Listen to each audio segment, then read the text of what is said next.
KTM dirt bikes are the best bikes you should go with if you are considering buying a motocross bike. They are the most powerful and best handling bikes on the market. That's why two-time world champ Ryan Dungey races for them. And if that doesn't impress you, then I believe this will. Yours truly has chosen to ride one as his personal racing machine. And just to give everyone an idea of what we're talking about.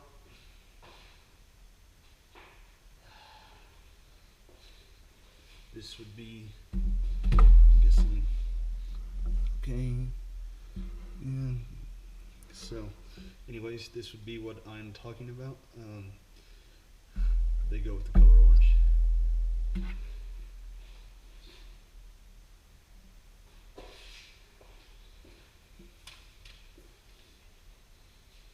And anyways, the reason you should go with one, and I've chosen to, is they are unmatched in power and they have the numbers to prove it.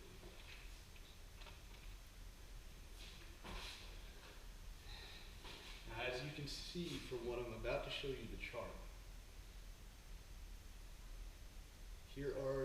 what I'm about to show you are the 2013 shootout ratings of horsepower for the 450 machines. These are the biggest dirt bikes you can buy on the market right now for motocross. Now, there are different classes in dirt bikes which many people don't understand yet.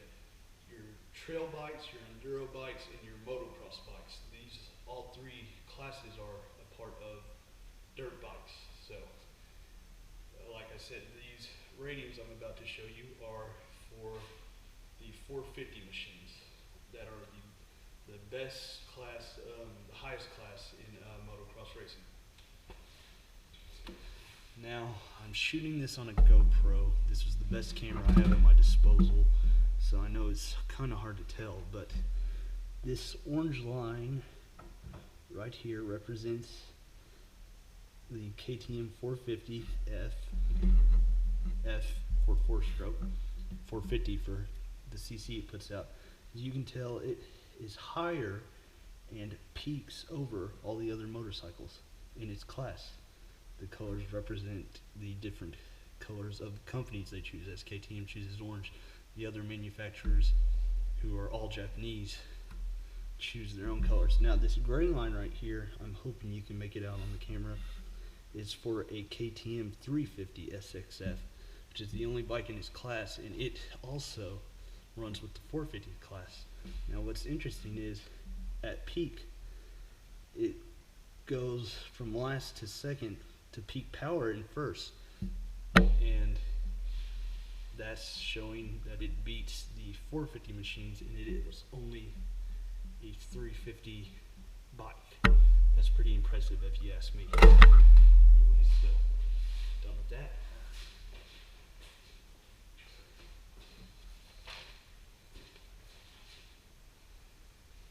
One ride on the trail, and you'll see that those numbers do not lie. The KTM is an arm-ripping machine that can be quite scary, frankly, if you don't know what you're doing on it. I was almost thrown off the back of mine the first time I got it. My first, or not my first bike, but my bike before my KTM was a Yamaha of the same class, and the power is just, it's not even matched. I mean, it's crazy. He made my Yamaha feel like a child's toy, and it was a 450F, the biggest dirt bike you can buy. I mean, it's so powerful, even the two-time world champion Ryan Dungey rides one, so that should tell you something right there.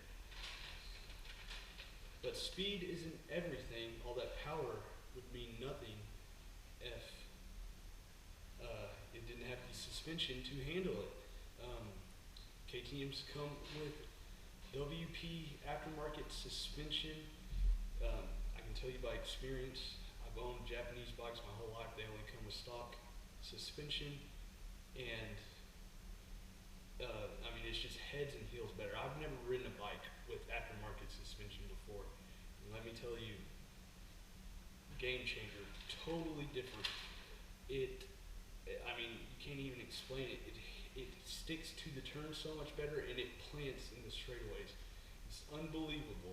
I never thought that an amateur would need aftermarket suspension, but I will never go back to a Japanese bike unless they were to make aftermarket suspension available at Vine, because here's the kicker. If you buy a Japanese bike and decide to put aftermarket suspension on it, it will cost you thousands of dollars. KTMs are a little bit more upfront, $1,500 at the most. You're already at the beginning. You're getting probably $4,000 or $5,000 suspension system that you would have to pay if you bought a Japanese bike and wanted to put this suspension on it. So right there. But I'm about to get into the other upgrades that KTM has. Yes, the suspension is not the only one.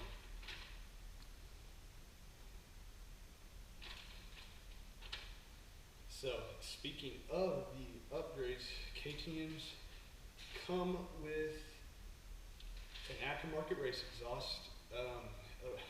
Aftermarket exhaust will probably cost you $800 or $900 to put on a Japanese bike, and again, with the added $1,500 upfront cost of buying a KTM, you get it. It comes with one. It also comes with. This one's pretty cool. Again, not something I ever thought you would need on a dirt bike, but aftermarket brakes. It comes with Brembo brakes. You may be familiar with them. They make brakes for high-end sports cars and race cars and such.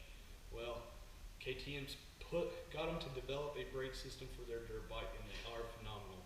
Not only do they stop, you'd have to understand motorcycles to know these don't stop. They help you in your performance. You can just feather it through a corner, and I don't know.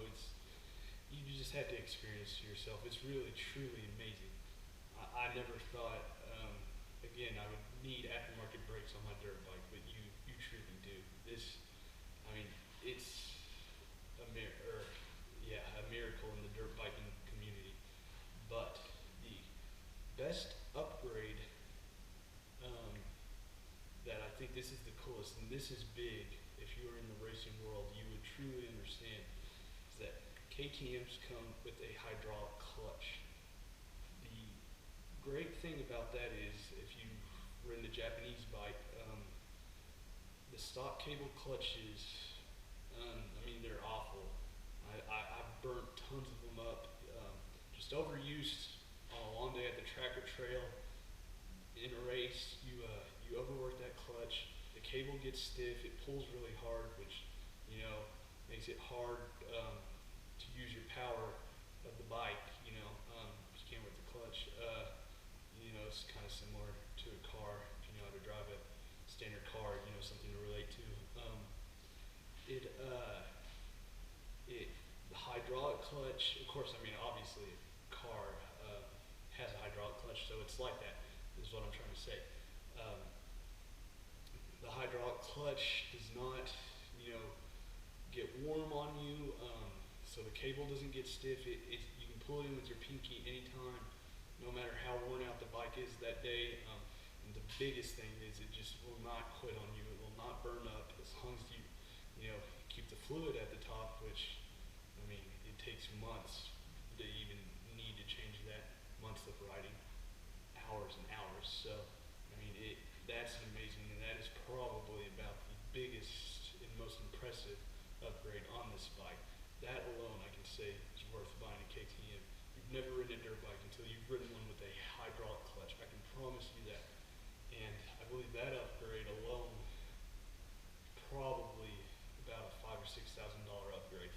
Again, that you're getting for only a $1,500 upcharge buying the Austrian-made KTM over any of the Japanese competitors. This obviously goes to show that they lead in innovation. KTM, it's fairly new to the world of motocross. It's very much younger than its Japanese competitors, but the last few years has dominated the races.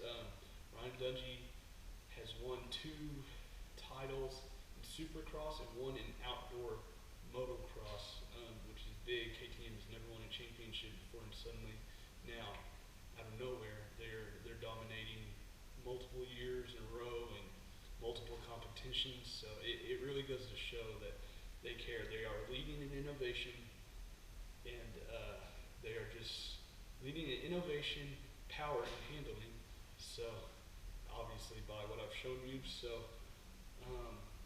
they are definitely the bike to go on. I hope that today I have persuaded you to buy a KTM if you ever decide to get into motocross and buy a dirt bike. And if that day comes, give me a call and we'll go ride.